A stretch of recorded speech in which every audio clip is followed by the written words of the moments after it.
दोस्तों, अगर हम इंडिया के सबसे बेहतरीन फीमेल सिंगर की बात करें तो उनमें लता मंगेशकर का नाम जरूर लिया जाता है, जो कि एक फेमस सिंगर हैं जिन्होंने काफी ज्यादा हिट मूवीज में गाने दिए हैं और लोग इन्हें स्वर कोकिला यानी कि नाइटिंजल ऑफ बॉलीवुड भी कहते हैं। और ये अपने जमाने की सबसे बेहतरीन प्लेबैक सिंगर हुआ करती थी। लता मंगेशकर ने हजारों गाने गाए हैं और इन्हें इन गानों के लिए काफी ज्यादा अवार्ड्स भी मिले हैं।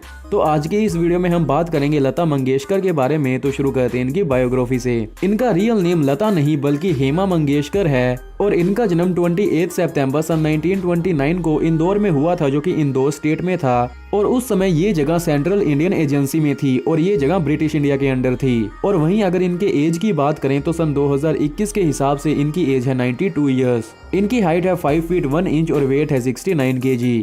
अगर इनके शिक्षा की बात करें तो ये कभी भी स्कूल या कॉलेज नहीं गई, बल्कि ये एक बार मुंबई में स्कूल गई थी सिर्फ एक दिन के लिए और इसके बाद ये स्कूल से घर आ गई और बाद में ये कभी स्कूल ही नहीं गई। तो साफ सी बात है कि ये कॉलेज भी नहीं गई होगी और ना ही इनके पास कोई डिग्री है। रिलीजियन से ये एक हिंदू हैं और अगर इनके एथनिसिटी की बात करें तो वो है महाराष्ट्रियन। हर किसी फेमस व्यक्ति पर कंट्रोवर्सी जरूर होती है और लता मंगेशकर पर भी है। जैसे कि एक टाइम पर लता मंगेशकर और मोहम्मद रफी के बीच रॉयल्टी के इशू हो गए थे, जहां लता चाहती थी कि उनको म्यूजिक एल्बम में शेयर दिया जाए और वहीं मोहम्मद रफी उन्हें सैलरी दे रहे थे।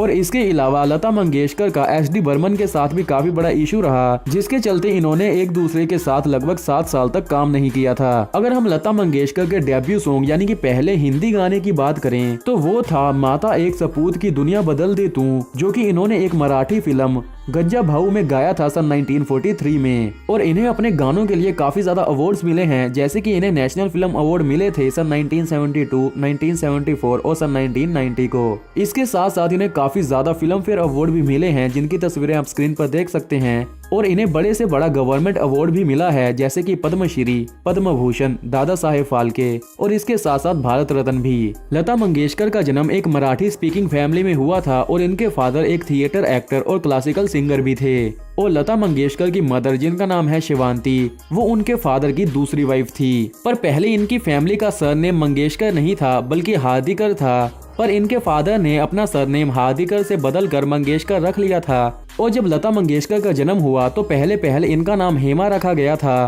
पर बाद में इनके पेरेंट्स ने इनका नाम लता रख दिया, क्योंकि इनके फादर्स के एक प्ले में जिसका नाम है भाव बंधन, उसमें एक फीमेल कैरेक्टर था जिसका नाम था लतिका। और अगर लता मंगेशकर के पहले पब्लिक परफॉर्मेंस की बात करें तो वो सन 1938 में थी और ये पब्लिक परफॉर्मेंस इन्होंने नूतन थिएटर में की थी, जो कि शोलापुर में था। और वहाँ पर इन्होंने राग कंबावती और इसके साथ साथ 2 मराठी गाने भी गाए थे। और अपने बचपन के दिनों में ही यानी कि जब ये 5 साल की थी तो एज ए एक्ट्रेस भी काम करने लगी थी अपने फादर के म्यूजिकल प्लेज में। और अपने बचपन के दिनों में ही लता मंगेशकर ने काफी ज्यादा दिक्कतों का सामना किया है, जैसे कि जब ये 13 साल की थी तो इनके फादर की मृत्यु हो गई थी हार्ट डिजीज से सन 1942 में। और इनके फादर की मृत्यु के बाद मंगेशकर फैमिली के एक क्लोज फ्रेंड, जिनका नाम है मास्टर विनायक, उन्होंने इनकी फैमिली को संभाला और लता मंगेशकर की मदद भी करी एज ए एक्ट्रेस और सिंगर उनका करियर बनाने के लिए। और लता ने अपना पहला गाना मराठी फिल्म कीटी हसाल में गाया था सन 1942 में, जिसका नाम है नाचू या गधे खेलूं सारी मैं हूस भारी। पर फाइनल कट में ये गाना ड्रॉप कर दिया गया, यानी कि मूवी में लिया ही नहीं गया। पर इसके बाद सन 1942 में ही एक मराठी फिल्म पाहिली मंगाला गोरिन में इन्होंने गाना गाया, जिसका नाम है नताली चैत्राची नवालाई। और इन्होंने अपना पहला हिंदी गाना सन 1943 की एक मराठी फिल्म गज्जा भाऊ के लिए गाया था, जिसका नाम है माता एक सपूत की दुनिया बदल दे तू। ऐसे करते करते लता मंगेशकर अपना करियर सिंगिंग में बनाती चली गई और बाद में सन 1945 में ये मुंबई मूव कर गई। और सन 1945 में ही इन्होंने अपनी बहन के साथ बड़ी माँ मूवी में एक छोटा सा रोल भी प्ले किया। और जब एक म्यूजिक डायरेक्टर गुलाम हैदर ने लता मंगेशकर को एक प्रोड्यूसर शशाधर मुखर्जी से इंट्रोड्यूस कराया, जो कि शहीद मूवी बना रहे थे सन 1948 में, तो प्रोड्यूसर ने यानी कि मुखर्जी ने लता की वॉइस सुनी और उन्होंने ये कहकर लता को डिसमिस कर दिया कि इनकी आवाज काफी ज्यादा पतली है। पर लता मंगेशकर का पहला ब्रेक थ्रू सन 1948 की मूवी मजबूर में आया, जब इन्होंने इस मूवी के लिए एक गाना गाया जिसका नाम है दिल मेरा तोड़ा मुझे कहीं का गाना छोड़ा। और लता मंगेशकर ने एक इंटरव्यू में ये भी डिक्लेयर किया कि म्यूजिक डायरेक्टर गुलाम हैदर उनके गॉडफादर रहे हैं, जिन्होंने लता मंगेशकर के टैलेंट पर काफी ज्यादा ट्रस्ट किया।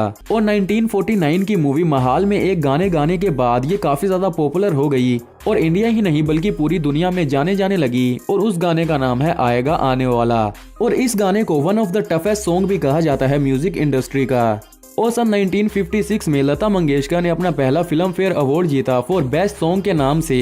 और ये अवार्ड इन्हें अपने गाने चोरी चोरी के लिए मिला था, जो कि इन्होंने मूवी रसिक बलमा में गाया था सन 1956 में। और सन 1958 से पहले फिल्म फेयर में बेस्ट प्लेबैक सिंगर की कोई भी कैटेगरी नहीं हुआ करती थी, पर बाद में लता के प्रोटेस्ट करने के बाद ये कैटेगरी इंट्रोड्यूस की गई सन 1958 में। और सन 1958 में ही इन्होंने बेस्ट फिल्म फेयर अवार्ड जीता फॉर बेस्ट प्लेबैक सिंगर के नाम से। और ये अवार्ड इन्होंने अपने गाने आजा रे परदेसी के लिए जीता, जो कि मधुमती मूवी में गाया गया था सन 1958 में। और लता मंगेशकर ने फिल्म फेयर अवार्ड के बेस्ट प्लेबैक फीमेल सिंगर में मोनोपोली भी कर ली थी, यानी कि सन 1958 से लेकर सन 1966 तक इस कैटेगरी में इन्हें ही अवार्ड मिलते जा रहे थे। पर ये सब सन 1969 में खत्म हुआ, जब फिल्म फेयर अवार्ड ने फ्रेश टैलेंट को प्रमोट किया। और इन्होंने अपना पहला नेशनल फिल्म अवार्ड सन 1972 की फिल्म परिचय के लिए जीता।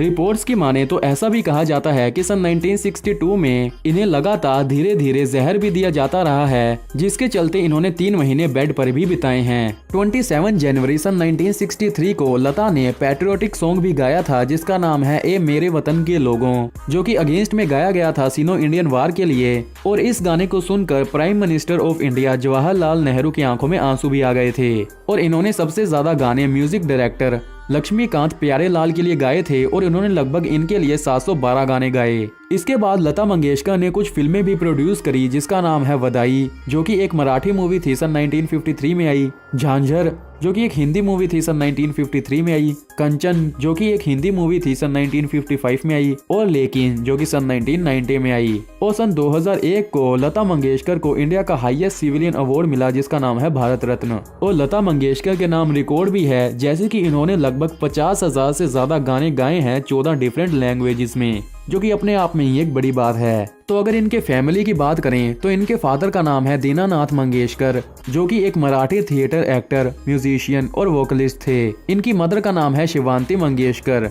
इनके एक ब्रदर भी हैं जिनका नाम है हरिदेव नाथ मंगेशकर, जो कि पेशे से एक म्यूजिक डायरेक्टर हैं। इनकी 3 सिस्टर भी हैं, उषा मंगेशकर, आशा भोसले और मीना खादीकर। मैरिटल स्टेटस से ये अनमैरिड हैं, यानी कि इन्होंने कभी भी शादी नहीं की और ना ही इनके चिल्ड्रन हैं। पर अगर इनके अफेयर की बात करें तो इनका पहले अफेयर रहा था भूपेन हजारिका के साथ।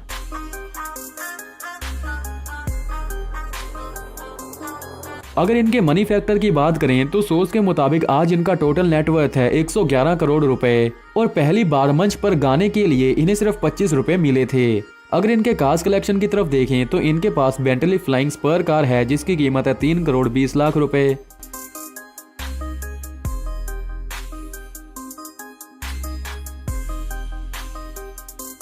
ये अपनी खुद की BMW 530i कार ओन करती हैं, जिसकी कीमत है 90 लाख रुपए।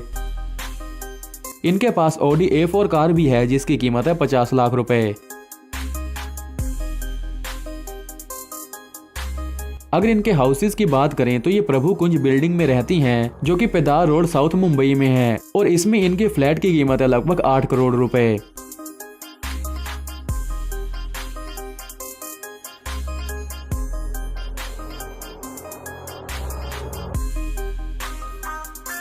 तो इतना था इस वीडियो में। उम्मीद है आपको पसंद आई होगी। बाकी की वीडियोस के लिंक पे आपको डिस्क्रिप्शन में मिल जाएगा, अपने को जाकर देख सकते हैं।